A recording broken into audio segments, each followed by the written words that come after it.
Hello everyone, today I want to talk about what we need to prep before launching software development. It is really coming back to the basics because a lot of startup founders with technical profile or not often skipped those 4 steps.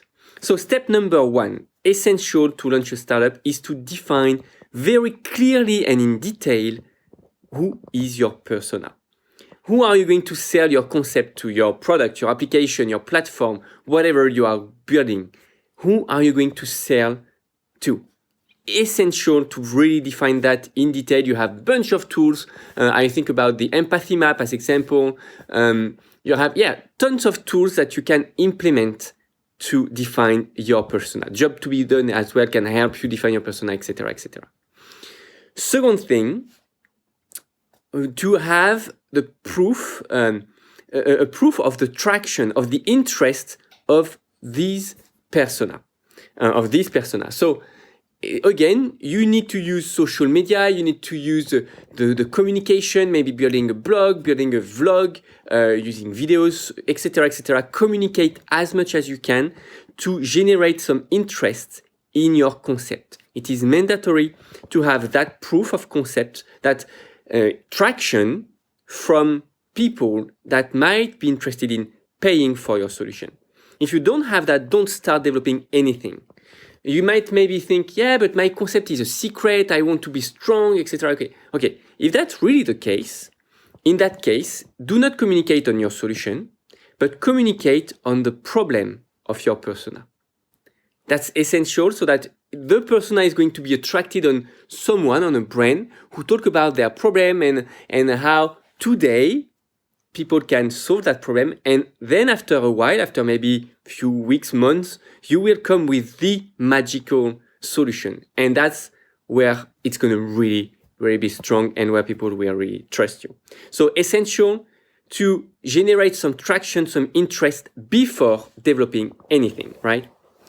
Step number 3 is to find what your prototype could be. A prototype could be many, many things. It could be you selling just in one-on-one in the street, as example. It could be selling through a landing page and by email.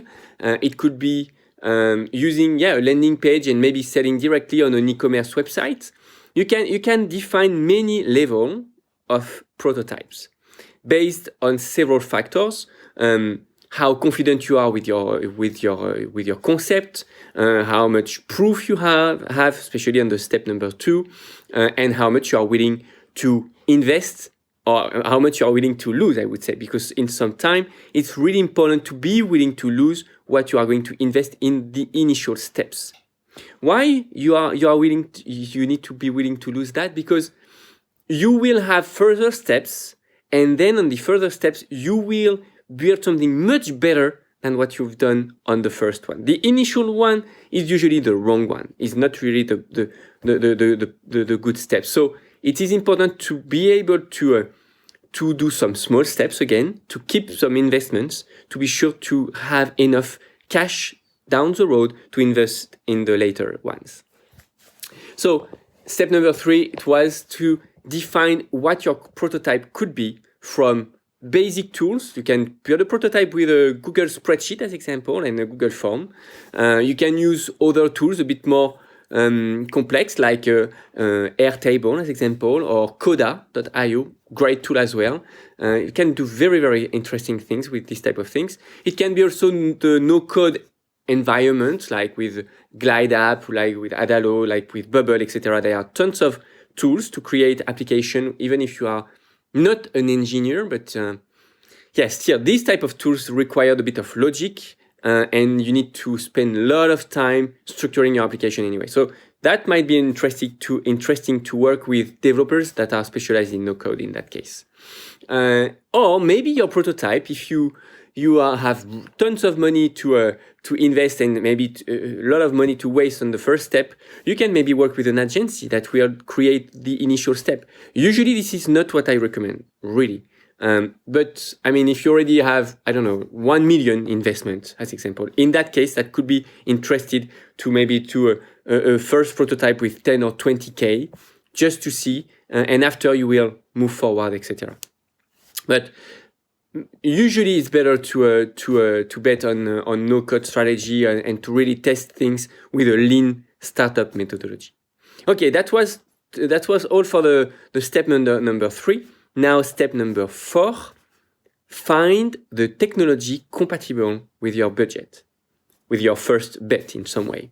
Again, based on the confidence you have in your concept, how much contact you have, how many contacts you have in this network, how much knowledge you have in this environment, in this industry, you should invest maybe a lot or maybe just a few. So really decide based on your budget. Your budget will lead you to decide what technology is the best fit for your prototype, so that you will really prove your market and then maybe attract investors, etc., partners, etc., and maybe generate your first incomes as well. So the technology is important. Don't just ask to a friend that is just that did some study or work in computer science. It's not enough. Choose the technology first, and then choose the people to work with second.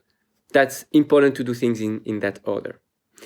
I hope this helped, especially if you are about to launch your tech startup. Let me know if it helps or not. I'm going to talk to you very soon in another episode. And until then, take care and be sure to go through these 4 steps. Define persona, prove the traction, define what your prototype could be, and then find what technology would be the best for your budget. See you very soon. Bye.